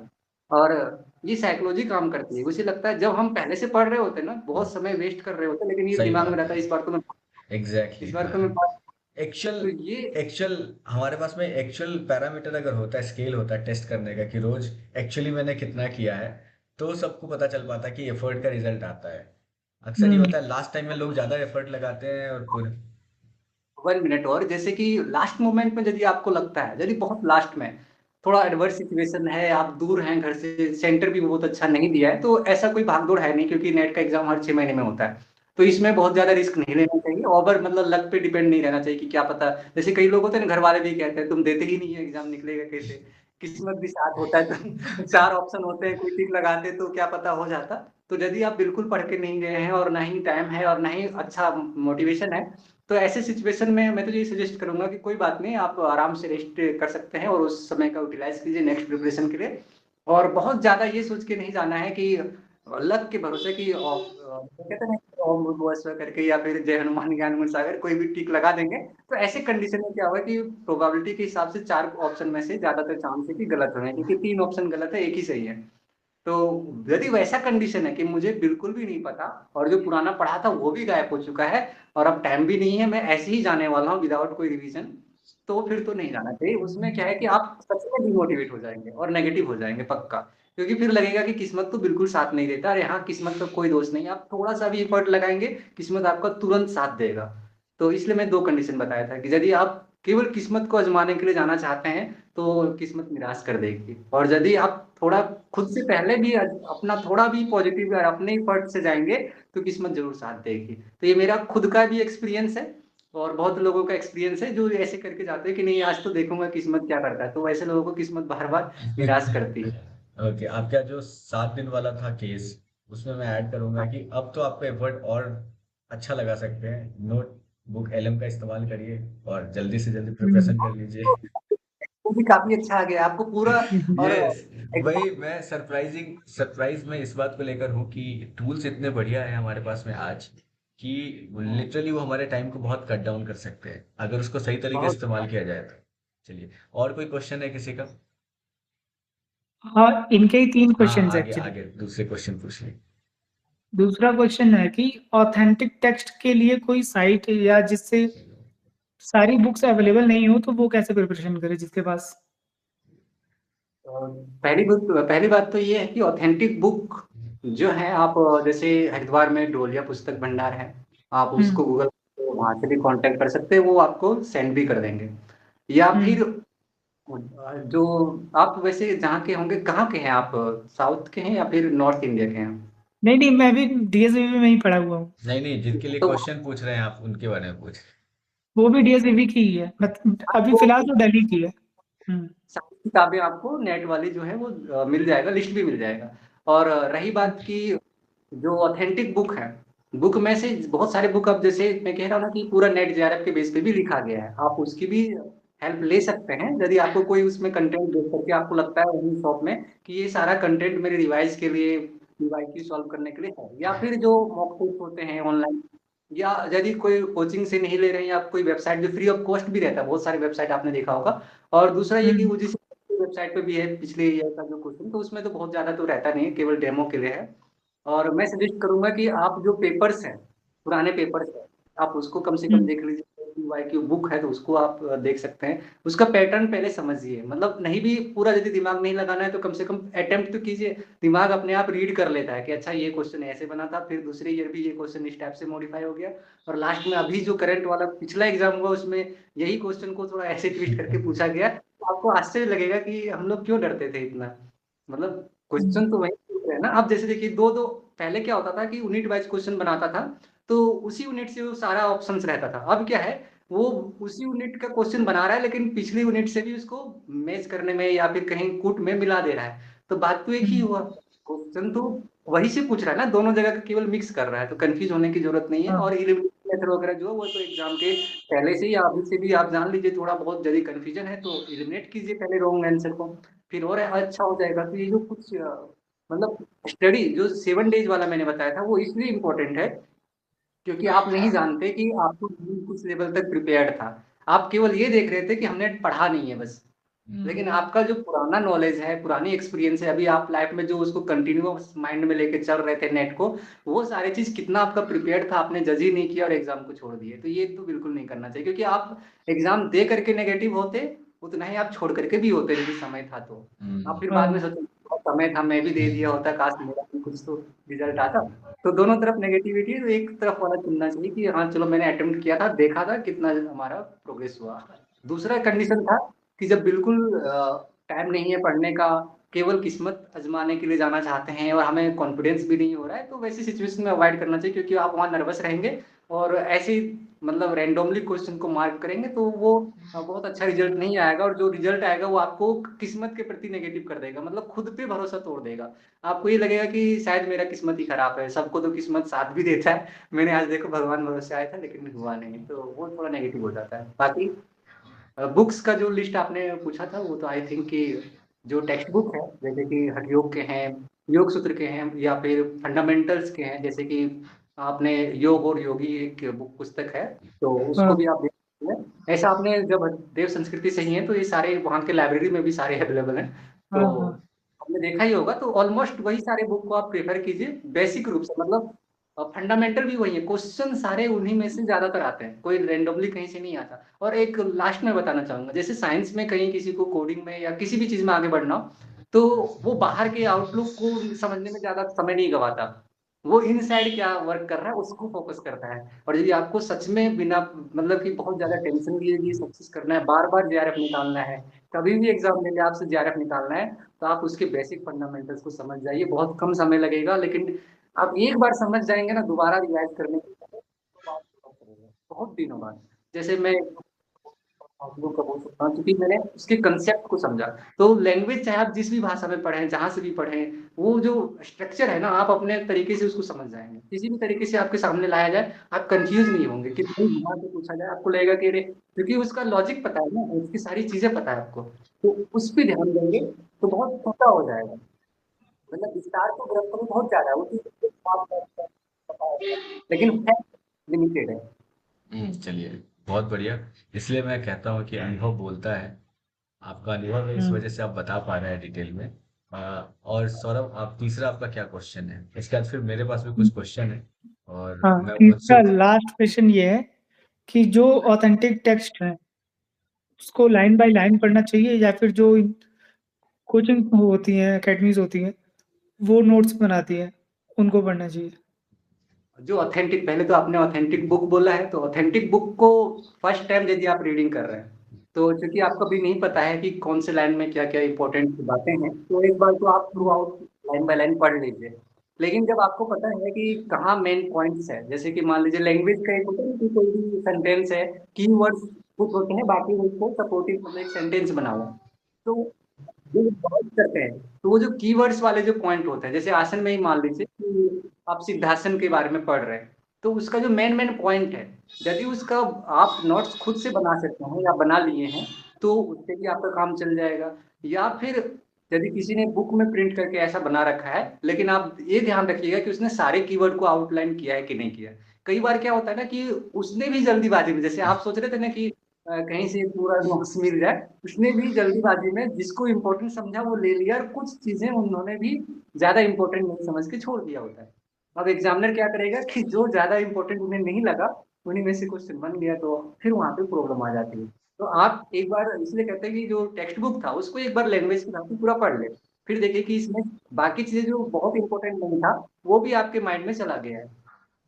और वो चूंकि इजी था याद रखना, तो आपको दिमाग में मतलब मेमोराइज हो गया है। और हो सकता है कि राइटर जिसने बुक को बनाया था नोट्स के लिए, उसको बहुत इजी लगा, इसलिए अपने जो नोटबुक था या जो मतलब शॉर्ट रिवीजन के लिए बनाया था, उसमें उसको मेंशन नहीं किया, ताकि मतलब लंबा ना हम्म। हो जाए। और एग्जाम में क्या आया, वो इजी वाला क्वेश्चन आ गया, तो उसमें ये प्रॉब्लम देखने को मिल रहा है कि स्टूडेंट कई हम्म। बार सोचते हैं "अरे, इसमें तो ये था ही नहीं", और एग्जाम में ये पूछ दिया और इजी भी था। सही बात। और किसी का कोई क्वेश्चन है?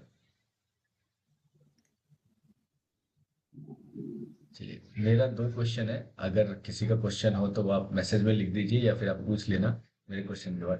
पहला कि मुझे अगर आपका असिस्टेंट बन के काम करना हो तो मुझे क्या करना होगा डिजिटली? मतलब क्यों, ये पेपर लिखने के क्वेश्चन लिए। थोड़ा। इसलिए क्योंकि लेट्स से रिसर्च के अंदर काम करना है, क्योंकि आप ऑलरेडी आपने पीएचडी किया है और आपके पास अनुभव हो गया है। और अनुभव उसी से सीखना चाहिए जिसको एक मतलब जिसके गहरी अनुभव हो उसके साथ काम करना तो सौभाग्य होता है। तो मान लीजिए अगर मुझे आपको असिस्ट करना है डिजिटली, मतलब मैं प्रेजेंट वहाँ पे नहीं हो सकता हूँ, तो मुझे क्या करना चाहिए? लेट्स से मैं आपके अंडर इंटर्नशिप करना चाहता हूँ as a assistant research scholar, तो क्या करना होगा? रिसर्च स्कॉलर की सबसे पहले और इम्पोर्टेंट ये होता है कि जो जैसे आपका टास्क है, मान लीजिए कि हम कोई प्रोजेक्ट पे काम कर रहे हैं, हम्म। सपोज कीजिए, तो उस प्रोजेक्ट से रिलेटेड जो डेटा कलेक्ट करना होता है, स्टडी कलेक्ट करना है, क्या क्या स्टडी हो चुका है, हम्म। उसकी क्या फाइंडिंग्स है, तो इन सब में थोड़ी तो पहले उनको एनालिसिस करना समझना आना चाहिए, जो कि यदि आप हैं तब तो समझ ही रहे हैं। और दूसरी, जो भी तो स्टूडेंट मुझे रहेगा मतलब, मुझे इंटरव्यू कब देना है आपको? सिलेक्ट करने के लिए, सिलेक्ट होना नहीं होना तो आपके हाथ में है। करना नहीं करना। यदि स्टूडेंट कोई ऐसा मतलब कहीं भी दूसरे टीचर्स के साथ भी जाता है या कुछ भी असिस्टेंट के रूप में क्योंकि कई करना बार चाहता मैंने है, तो देखा है ऐसे बच्चों को भी देखा है जिनके अंदर जिज्ञासा बहुत होती है, जो मतलब हो सकता है कि अभी डेडिकेटेड ना हो पाए, पीएचडी के लिए प्रिपेयर नहीं है मेंटली, बट उनको करना है, उनको अनुभव लेना है। तो ऐसे कुछ मतलब व्यवस्थाएं हैं कि हमारे पास जो बच्चे एसोसिएट हो सके, कुछ दिनों तक अनुभव ले सके अपना काम करते हुए डिजिटली, और आपके साथ या हाँ किस। वो जो जो भी पीएचडी कर चुके हैं उनके माध्यम से जुड़ करके, यदि जैसे बाकी लोग भी रिसर्च पेपर पब्लिश करवाते हैं जो हम्म। पीएचडी स्कॉलर नहीं है, यानी कि स्टूडेंट है, क्योंकि उसका भी एकेडमिक में काम आता है, तो वो इस तरीके से एक दूसरे का कोऑपरेशन करके वहां से सीख सकता है। हम्म। तो उनसे जो मिस्टेक्स हैं या क्या इम्प्रूवमेंट है, वो पहले ही उसका प्रैक्टिस हो जाएगा। जैसे फॉर एग्जांपल जब हम देव संस्कृति में थे, तो वहाँ हमारे एक मैडम थी, तो उन्होंने टॉपिक दिया था, एम्पेरिकल स्टडी का, और ग्रुप में मतलब क्लास में हर 3 लोगों को एक टॉपिक कॉमन दे दिया था कि आप ये काम कीजिए। हम्म। तो उससे मैम का गाइडेंस तो पूरा था, लेकिन हम अपने लेवल से भी उसे सोच रहे थे। फाइनली मैम उसको कि अच्छा इसमें ये प्रॉब्लम है, आप इसको और अच्छे से करो तब पेपर पब्लिश होगा। मतलब बहुत सारी चीजें, तो उसमें क्या हुआ, इस तरीके से भी आप कहीं ना कहीं सीख रहे हैं। मतलब नाइस। यदि लर्निंग के फीस के लिए कहें तो इस तरह से भी आप इंटर्नशिप जिसको कह रहे हैं, या जो टास्क दिया गया है, जो टॉपिक है, उस पे कोशिश करके अपना एक चीजों को आगे बढ़ा सकते हैं। मतलब ये किया जा सकता है, ऐसा नहीं है, मतलब ये पॉसिबल है हमारे इंडस्ट्री में। तो ये तो बहुत हाँ, ये बढ़िया है, बहुत बढ़िया बात है, क्योंकि कि रिसर्च पेपर कई सारे बना सकते हैं। Okay nice. ओके। एंड दूसरा सवाल ये था कि आज आपको क्या लगता है, और ये लास्ट सवाल है मेरा, उसके बाद हो सकता है हम लोग रैप अप कर लें। आपको क्या लगता है कि जो एक्चुअल रिसर्च की क्वालिटी होनी चाहिए योग के अंदर में, योग को जहाँ जाना चाहिए, उसके हिसाब से उस दिशा में योग कितना परसेंट, मतलब योग में हम लोग अपना योगदान दे पा रहे हैं आज के समय में, स्पेशली रिसर्च स्कॉलर्स। अभी के समय में चूंकि ये योग के फील्ड, इसको स्टार्टिंग भी तो नहीं कहेंगे क्योंकि बहुत पहले से रिसर्चेज हो रहे हैं, और काफी अच्छे अच्छे रिसर्चेज भी हुए हैं, एम्पेरिकल में भी बहुत सारा, और उसके बेस पे योग आगे भी बढ़ा है। लेकिन योग का जितना पोटेंशियल है, मतलब योग एक जी। ऐसा जैसे कहते हैं पर साइंस है, उस लेवल से देखा जाए तो उस लेवल का रिसर्च तो अभी नहीं हो पा रहा है। और क्या, रीजन बहुत सारे हाँ हैं। वही, उसमें से कोई तो मेन रीजन जो डुएबल हो, क्योंकि फैक्टर्स मुझे भी पता है बहुत सारे होंगे जो हो सकता है अभी हम उसको कवर ना कर सके। पर स्टूडेंट्स के लिए आपका जो मैसेज होगा, जो इस क्षेत्र में आना चाहते हैं, उनको क्या अप्रोच लेना चाहिए, या यूँ समझ लीजिए कि वो क्या कर सकते हैं कि वो क्वालिटी रिसर्च करें, जो आपको लगता है, जो आप एक्सपेक्ट करते हैं कि इस इंडस्ट्री में होना चाहिए। हाँ, जो रिसर्च है, सबसे पहला तो रिसर्च में कई तरह के रिसर्च होते हैं। तो बेसिकली यदि देखा जाए तो इम्पेरिकल रिसर्च जो है, मतलब इसको एक तरह से साइंटिफिक कह सकते हैं, को पहले से यदि वो एक यूनिक कंट्रीब्यूशन देना चाहता है तो उसमें योग के जो फंडामेंटल्स है, योग का जो थ्योरीज है, उसको साइंटिफिकली पहले से ऑब्जर्व करना, उसको सीखना और उसको अपने तरीके से एनालिसिस करना आना चाहिए। और दूसरा, जहाँ पूरा सोसाइटी में, चूंकि जिस भी सब्जेक्ट के आप रिसर्चर बनना चाहते हैं, उसका जिन जिन क्षेत्रों में जो जो एप्लीकेशन पॉसिबल्स हैं, उसके साथ में आप कैसे उन प्रॉब्लम को, क्योंकि विदाउट प्रॉब्लम के सॉल्यूशन का कोई रिसर्च तो है नहीं, आप रिसर्च करते ही किसी प्रॉब्लम को सॉल्यूशन को लेकर के, तो मतलब एक मेजर प्रॉब्लम को आइडेंटिफाई करने का एक दृष्टिकोण होना चाहिए। नहीं तो जब टॉपिक हम लोग डिसाइड करते हैं तो कई बार लगता है कौन सा प्रॉब्लम है, सारे प्रॉब्लम पे तो काम हो चुका है, और मतलब बहुत सारा ऐसा लगेगा कि ये भी प्रॉब्लम, और जो जिस पे लगेगा कि इस पे करना चाहिए उसमें बहुत सारी ऑब्स्टेकल आएंगे, लगेगा कि इस तरह के टूल्स नहीं है, या इस तरह के व्यवस्थाएं नहीं है, इतने फंड नहीं है। तो ऐसे कंडीशन में आप पहले से ही ये प्रैक्टिस कर लीजिए, मतलब जो पढ़ने के साथ साथ में लिटरेचर तो हम लोग बोलते हैं कि आप सारे ऐसे कंडीशन को ऑब्जर्व करना शुरू कीजिए, ओपन माइंड से देखना शुरू कीजिए कि क्या क्या चीजें ऐसी है योग से रिलेटेड जो हमें और अच्छे से करना है, और हमारे साथ योग का जो सॉल्यूशंस है वो क्या क्या है। जैसे अभी मान लीजिए ही एग्जांपल लेते हैं, एआई का ही है।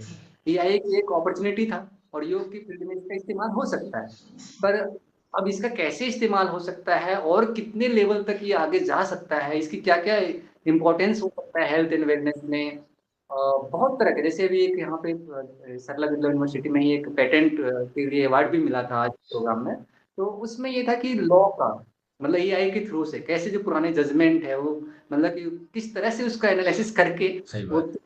क्योंकि बहुत टाइम लगता है, तो हम्म। उससे रिलेटेड उन्होंने पेटेंट लिया अपना।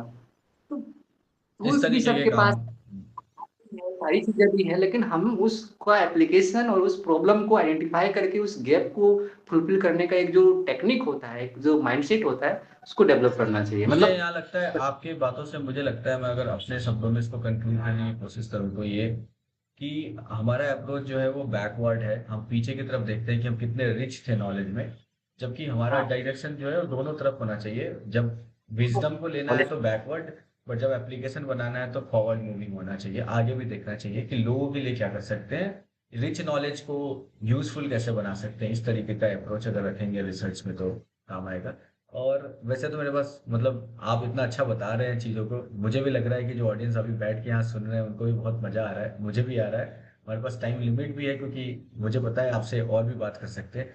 पर ये आखिरी सवाल ये है, आपको क्या लगता है कि लाइक गवर्नमेंट या हमारा जो इंफ्रास्ट्रक्चर है, उसमें योग के जो रिसर्च स्कॉलर्स हैं उनके लिए किस तरीके की सुविधाएं, व्यवस्थाएं बनाने की ज़रूरत है, कि जो हम लोग अभी डिस्कस कर रहे हैं कि वो अच्छे क्वालिटी के रिसर्च हो सके।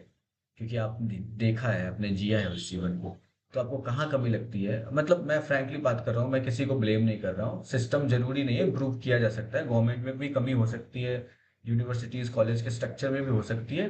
तो ये बात जो है वो करेक्टिव मेजर में बात कर रहे हैं हम लोग कि इसको इम्प्रूव कर कैसे कर सकते हैं, क्या कर सकते हैं। आपका क्या रिव्यू है इस गवर्नमेंट के सबसे फंड्स या जिसके बारे में आप बताना चाहें?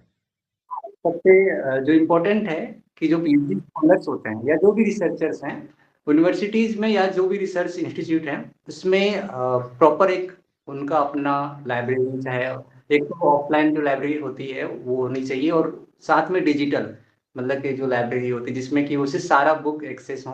बहुत सारे पेड होते हैं वो तुरंत नहीं पढ़ सकते। हम्म। तो दो ये ऑप्शन होने चाहिए क्योंकि रिसर्च तो उन्हीं बेस पे होगा और सेकेंडरी उसकी जो इम्पोर्टेंट आता है टूल्स जैसे कि क्वेश्चनर यूज कर रहा है तो वो या फिर क्लिनिकल प्रैक्टिस कराना चाह रहा है या कोई मशीन यूज करना चाह रहा है तो वो बहुत कॉस्टली हो जाता है रिसर्चर्स के लिए। हम्म। तो वो सीधा वहां चेक होना चाहता है कि कितना कॉस्ट लगेगा। यदि मान लीजिए मेरा सैंपल साइज 200 है तो 200 लोगों का प्री टेस्ट लेंगे फिर पोस्ट टेस्ट लेंगे तो काफी कॉस्ट मुझे जाएगा लगता इतना है फंड कहाँ से आएगा। स्पेशली रिसर्च पर्पस के लिए जो टूल्स हैं, आई मीन मुझे ऐसा जो मेरा पर्सनल मतलब फीलिंग है ये कि गवर्नमेंट को चाहिए कि पब्लिक एक्सेस मतलब जहाँ पे पब्लिकली जो टूल्स हैं उसको फर्स्ट प्रायोरिटी रिसर्च स्कॉलर्स को देना चाहिए एंड उसको कॉस्टिंग को जीरो कर देना चाहिए, मतलब वो गवर्नमेंट के तरफ से फ्री लगता है होना चाहिए एक्सेस।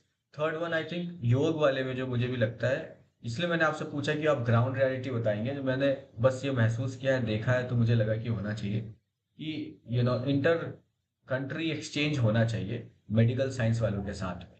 मेडिकल रिसर्च के लिए आप भेजते हो, अब योग वेलनेस के रिसर्च के लिए भी आप मेडिकल वालों के साथ लगा के भेजो दूसरे कंट्री में, स्पेशली जर्मनी, और यहाँ पे लोगों को भेजना चाहिए योग वालों को कि आप जाइए रियल प्रॉब्लम को पकड़िए और उसका एक्चुअल सोल्यूशन निकालिए आपके विजडम के आधार पे और ट्रायल्स करिए।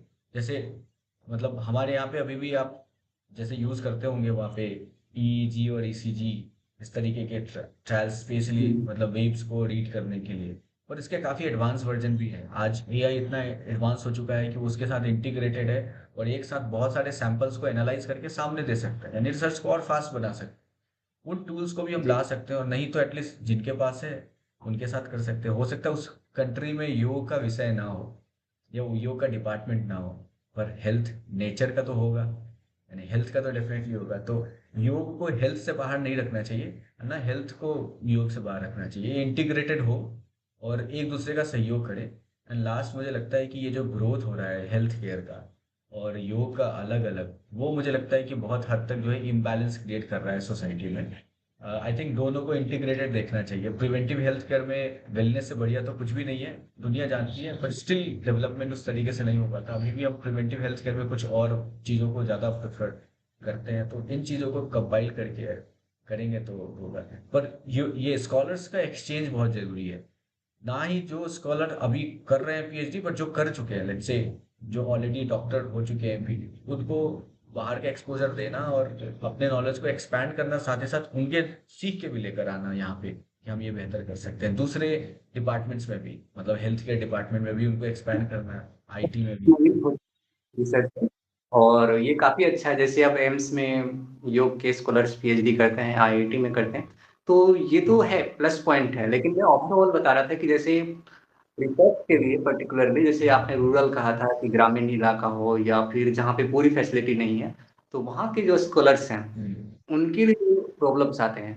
और बाकी जैसे हम तो ये सोचते हैं कि जितने सारे स्कॉलर्स हैं मतलब जहाँ जहाँ भी हैं यदि उनके पास ऐसा रूल रहेगा कि नहीं वो पीएचडी कर रहा है उनको ये चीजें मिलेगी हम्म। गवर्नमेंट उनको प्रोवाइड करेगा या फिर यदि वहाँ नहीं पॉसिबल है तो दूसरे यूनिवर्सिटी में उसे एक्सेस देगा और उसके लिए टाइम भी देगा। हम्म। तो यदि ऐसा भी होता तो बेटर है क्योंकि वो तो क्योंकि पर्टिकुलरली हमारे कुछ स्कूल। हमारे कंप्यूटर में, आईटी में, टेक्नोलॉजी में ऐसा बहुत होता है। आप अगर आपका रिसर्च यहाँ परफॉर्म नहीं कर सकते तो जिस कंट्री में जिस जगह पे रिसोर्स अवेलेबल है आप वहां जाके कर लीजिए, जितने दिन के लिए हाँ एक्सचेंज में होता है। लोग इंडिया में जी। करते हैं आईआईटी में और एमआईटी चले जाते हैं यूएस, वहां जाके करके आते हैं नैनो टेक्नोलॉजीज में, अगर यहाँ पे टूल्स अवेलेबल नहीं है तो। एरोनॉटिकल्स में करना होता है तो वहां चले जाते हैं, एक्सचेंज होता है, गवर्नमेंट की तरफ से उसको सपोर्ट भी मिलता है। आई थिंक इसको भी इंफ्रास्ट्रक्चर, बाय द वे, मतलब अगर बोला जाए तो कंप्लीट इंफ्रास्ट्रक्चर को डेवलप करने की जरूरत है। और आपने बहुत इंपॉर्टेंट एक और बात जो है यहाँ पे रखी है, वो है रूरल एरिया में जो लोग कर रहे हैं उसको समान वैल्यू देना बहुत जरूरी है। एक क्लस्टर बनाने की जरूरत है कि वो भी आए यहाँ से सीख के जाए, वरना क्या होता है कि फिर रिसर्च जो है वो कॉलेज बेस्ड या यूनिवर्सिटी बेस्ड हो जाता है, जबकि हमें जी नेशन बेस्ड बनाना है कि पूरा नेशनल लेवल का हर एक स्कॉलर हमारा नेशनल लेवल का होना चाहिए। तो डेफिनेटली उस चीज़ को भी एड्रेस करेंगे तो होगा आगे। आई थिंक आप जैसे लोग और एकेडमी में आएंगे और पायदान में ऊपर जाएंगे जब, मतलब एडवाइजर होंगे वैसे समझदार लोग, तो डेफिनेटली इसमें रिफॉर्म्स भी लाएंगे। और अभी भी पहले वाले लोगों ने भी काफ़ी रिफॉर्म्स लाया है, मुझे लगता है जो आपको रिसोर्स अवेलेबल है। हाँ वो। हाँ, काफी सारे वर्क हो रहा है ऑलरेडी, और काफी सारे चेंजेस भी आपने देखा होगा, जी। पहले की तुलना में काफी हो। अभी तो एक्सेप्टेंस, आई होप। हाँ एक्सेप्टेंस देखकर मुझे डेफिनेटली ये तो दिखता ही है कि ग्रोथ है। और क्योंकि मैं खुद भी वेलनेस इंडस्ट्री में ही हूँ और मेरा बैकग्राउंड भी आईटी रहा है, और मैंने जब स्टार्ट किया अपना पूरा काम तो अभी तक मैं ऑलमोस्ट 5 बुक पब्लिश कर चुका हूँ। और पांच के पांचों बुक का जो बैकग्राउंड है वो वेलनेस ही है। एक रिजुविनेट विथ नेचर था, तो फिर दूसरा मैंने योगा 2.0 लिखा, स्पेशली लाइक एआई को कैसे इंटीग्रेट करे। और मेरा जो मानना था, मैंने देखा कि मैं बहुत बड़े लेवल पर तो ट्रांसफॉर्मेशन अभी नहीं ला सकता इंडस्ट्री में, पर इतना जरूर कर सकता हूँ कि कोई अगर चाहे कि हम इसको एक्सप्लोर करना, तो उसके लिए जो रास्ता है वो टफ ना हो, बुक के थ्रू गो थ्रू करे तो उसको पता चल जाए कि अच्छा एआई के साथ इंटीग्रेट करना है तो ये तरीके हैं और एग्जाम्पल्स ये हैं। फिर D coding the human manual, इसके बाद मैंने लिखा 2 पार्ट में, पार्ट 1 पार्ट 2, ताकि वो साइंटिफिक अप्रोच जो है हमारा योगा का, या फिर जो रियलिस्टिक मतलब रियल लाइफ में लोग देखते हैं उसको समझने के लिए, जो मेरी अंडरस्टैंडिंग होती रही इस इंडस्ट्री में पिछले 7-10 सालों में, उसको मैंने कैटर करने की कोशिश की। अभी जो मैं एक बुक लिख रहा हूँ वो है क्वांटम, मतलब वो है एक्चुअली में सिमुलेशन ऑफ सुपर ह्यूमन, जो कि क्वांटम के कॉन्सेप्ट के ऊपर में है कि वेलबींग वेलनेस को क्वांटम के साथ कैसे कंबाइन करें। और मैं डेफिनेटली कभी आपके साथ डिस्कस करूंगा। बहुत सरप्राइजिंग है कि स्पेशली योग को जब क्वांटम के साथ कनेक्ट करते हैं तो बिल्कुल फिट बैठ जाता है। मतलब बाकी चीजों में योग पहले लोगों को ऐसा लगता था कि बहुत वास्ट है और लेट्स से कि काफी ऐसी चीजें हैं इसमें जो मान्यताओं में लाना थोड़ा मुश्किल है, लेकिन क्वांटम के साथ जब कनेक्ट करते हैं तो बिल्कुल सटीक बैठता है वो। सिमुलेट करने की बात करते हैं कि मैं आज ये हूँ, कल मैं जो क्या होऊंगा इसके मेरे पास 1000 ऑप्शंस है, मैं उसमें से कोई एक चुन सकता हूँ। और वो मेरे थॉट्स के रिजोनेट करने से, मेरे थॉट के सिंक्रोनाइज करने से, डायरेक्शन से पता चल जाएगा कि मैं क्या सिलेक्ट करूंगा। तो मतलब और योग इसी बात को कहता है कि तुम कल क्या होगे ये तुम्हारे हाथ में है, किसी और के हाथ में नहीं है। अगर आपने खुद को यूनाइट कर लिया तो डेफिनेटली आप कुछ भी हो सकते हैं। तो जी ये चीजें हैं जो मुझे काफी इंस्पायर करती है इस इंडस्ट्री में रहने के लिए और काम करने के लिए, और स्पेशली आप जैसे लोगों से मिलकर बातचीत कर कर जिनके पास एक्सेप्टेंस है चीजों को कनेक्ट करने की, दूसरे अ, मतलब काफी देखा जाए तो डाइवर्स होने की, तो अच्छा हाँ, लगा। ही ऐसा है जो सभी के साथ कनेक्ट होता है, क्योंकि ह्यूमन जो है वो सबसे कनेक्टेड है। एग्जैक्टली। तो योग कहा जाता है कि योग एक विज्ञान है जो शरीर, मन एवं आत्मा तीनों को प्रभावित करता है। शरीर मतलब कि फिजिकल लेवल, जिसमें पूरा मेटेरियलिस्टिक वर्ल्ड पूरा आ जाता है। मन मतलब कि जो माइंड, मतलब इंटेलेक्ट, उसको बोल सकते हैं एक तरह मुझे तो से। कभी कभी ये भी और लगता है कि इसको पर्टिकुलर विषय रखने की जगह इसको कह सकते हैं कि ये तो ह्यूमन साइंस है। मतलब हाँ, कि कह आप सकते पूरा हैं। ह्यूमन को आप एक्सप्लेन कर दे रहे हो और कुछ भी बचा नहीं है, इन एंड आउट, मतलब आत्मा से तो लेके छोड़ी, सिंपल सेल्स तक। मैं तो कहूंगा कि ह्यूमन भी केवल नहीं आ रहा है। जीव। जैसे मैंने कहा, शरीर, शरीर किसी का भी हो सकता हाँ है। मन, एग्जैक्टली। आपने रिफाइन कर दिया मुझे, सही बात है। जब मैं लिख रहा था decoding the human manual basically, तब मैंने ये रियलाइज किया। मतलब मेरे पास आइडिया था, मैं कोशिश कर रहा था, खुद भी लर्न कर रहा था और लिख रहा था, तो मेरे को एक चीज समझ में आया कि मतलब डिकोडिंग द ह्यूमन मैनुअल मैंने नाम भी कब अब मेरे बुक के कंप्लीट करने के बाद रखा है, पहले मैंने डिसाइड नहीं किया। पहले ये था कि अंडरस्टैंडिंग योरसेल्फ वाला था। जब मैंने पूरा का पूरा उसको एक्सप्लोर करना शुरू किया, मैं खुद अपनी अंडरस्टैंडिंग बढ़ा रहा था, तब मुझे समझ में आया अरे हमने तो डिकोड किया है इसको। मतलब ह्यूमन मैनुअल मतलब एक एक जो सेल से बना हुआ शरीर है, जिसके अंदर बुद्धि है, जिसके अंदर 24 तत्वों से वो एक्सपीरियंस कर पा रहा है, उस इंसान को समझना है खुद को, तो उसको डिकोड करना पड़ेगा। एक मैनुअल है जिसके थ्रू किया जा सकता है। तो ये मेरा अपना अनुभव रहा और मुझे बहुत अच्छा लगा आपसे बात करके, और आई होप, आशा है कि वो सभी लोग जो यहाँ जुड़े हुए हैं उनको भी बहुत मजा आया होगा। एंड जो लोग बाद में इस वीडियो को देखेंगे उनके लिए बहुत यूजफुल ये रिसोर्स होगा। ऐसे रिसोर्स आपके लिए और भी बनाए जा रहे हैं। ये यूट्यूब चैनल जो हमने एक्चुअली यहाँ पे भी बनाया हुआ है, उसका मेन पर्पस यही है कि मेरी डेली लाइफ लर्निंग्स प्लस मैं जिन लोगों को जानता हूँ, जिनसे भी कनेक्ट कर सकता हूँ, उनके साथ उनके एक्सपीरियंस को आप तक लाया जाए। ना ही सिर्फ योग के बारे में बट करियर के बारे में, एआई के बारे में, वेलबींग के बारे में, वो सारी चीज को कवर किया जाए। अर्निंग्स के बारे में, फ्रीलांसिंग के बारे में, वो सब एक जगह कवर कर दिया जाए। ये पूरा का पूरा आपके लिए एक हब के तरीके से काम करेगा वेलनेस इंडस्ट्री के अंदर। तो मैं इतना गारंटी जरूर दे सकता हूँ कि इस चैनल पे आपको बहुत लर्निंग मिलेगा। और जो लोग भी एज ए गेस्ट आए, आप उनके बारे में जब आप जानकारी आपको मिले, आपको कोई क्वेश्चन रहे, उसी वीडियो के नीचे आप क्वेश्चन पूछिए, वो क्वेश्चन उन तक जरूर पहुंचाया जाएगा। और हमारे पास में बहुत सारे क्वेश्चन रहेंगे तो हम स्पेसिफिकली Q&A जरूर रख सकते हैं। और अगर आपको लगता है कि आपको डिटेल में कुछ उनसे सीखने की जरूरत है, उनको कोई कोर्स बनाना चाहिए, तो वो भी आप जरूर डालिए। वो डेफिनेटली उसके ऊपर भी काम करेंगे ताकि आपके लिए यूजफुल हो सके, अपने अनुभव को एक स्ट्रक्चर्ड फॉर्मेट में आपके लिए कोर्स भी डेवलप कर सकें। तो इसी के साथ हम लोग इस इंटरव्यू को यहीं समाप्त करते हैं। और आपका इंटरव्यू बहुत सक्सेसफुल रहा। आई थिंक आपने जिस तरीके से चीज़ों को कैटर किया है, वो अप्रोच ही अपने आप में बहुत समझ लीजिए कि ऐसा लग रहा है कि आपने बहुत अच्छे से पढ़ाया है। एक ग्रास रूट लेवल के नर्सरी के बच्चे से लेकर एक पीएचडी जो करना चाहता है, वो सब चीज़ समझ में आया है। तो ये आपकी खूबसूरती है, आपकी नॉलेज है, जो इस तरीके से इसको प्रदर्शित करने में काम करता है। Thank you so much, and thank you so much everyone joining here and who is watching this video as well. जी, आपको भी बहुत बहुत धन्यवाद इस चैनल में आप बुलाने के लिए। और सबसे ज़्यादा स्टूडेंट जो इसको देख रहे हैं या फिर सुन रहे हैं, उन सभी को बहुत बहुत शुभकामनाएं। आज शिक्षक दिवस भी है, तो हाँ, आज का सॉरी, दिन आज शिक्षक दिवस भी है और ये टॉपिक भी बिल्कुल अलाइन करता है शिक्षक के लिए। थ्रू आउट दिस जर्नी हमने बात भी किया शिक्षा की, हमने बात भी किया शिक्षक बनने की, और हमने बात भी किया पढ़ने की। तो ये सही में आपने बहुत अच्छा किया ये याद दिला के। Thank you so much. हाँ, बस आप सभी के जीवन में एक नई लर्निंग, एक नई ऊंचाइयां लेकर के आए। और सबसे पहले हम जानते हैं कि जैसे कहते हैं ओम गुरु ब्रह्मा गुरु विष्णु गुरु देवो महेश्वर। तो वो टीचर ही होता है, मतलब यदि गुरु तो कई रूप में हो सकते हैं। जैसे भगवान दत्तात्रेय के 24 गुरु थे। तो जहाँ से भी आपको जो भी कुछ अच्छा बेहतर सीखने को मिले, जिससे आपके लाइफ में वैल्यू ऐड हो, चेंजेस आए, तो वो आपके गुरु हैं। और वैसा आज का ये जीवन, आज के इस पॉडकास्ट में मुझे लगा कि बहुत सारी चीजें हम भी सीखते हैं और ऑब्जर्व करते हैं। तो माइंड ओपन रखिए, प्रकृति खुद आपको सिखाते चलेंगे और काफी अच्छा लगेगा। तो आज के इस सेशन के लिए आप सभी को बहुत बहुत धन्यवाद। नमस्कार।